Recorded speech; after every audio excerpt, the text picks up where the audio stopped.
يلا ننفذ مع بعض إمساكية أو نتيجة رمضان. عايزين كل ما ندوس على يوم يطلع لنا حديث أو عمل صالح أو معلومة دينية. طيب إيه الألجوريزم اللي هنمشي عليه؟ ببساطة إحنا عايزين شخص الأول بيشرح البرنامج وبعدين ندوس على رقم يظهر لنا حديث وبعدين نقفل الحديث من الزرار بتاع إكس. بالنسبة للديزاين عايزين نتيجة ويكون عليها أرقام وكل واحد من الأرقام دي يبقى سبرايت لوحده، ونعمل خلفية للحديث اللي هيطلع، وكمان ما ننساش الإكس اللي هنقفل بيها الحديث. يلا نبدأ مع بعض.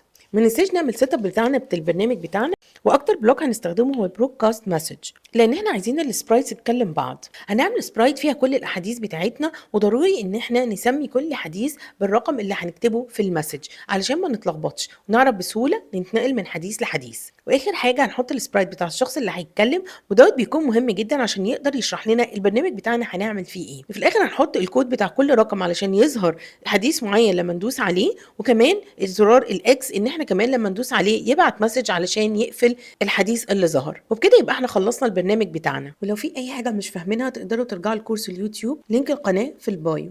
يلا بقى نفذوه، وفي انتظار تطبيقاتكم واسئلتكم.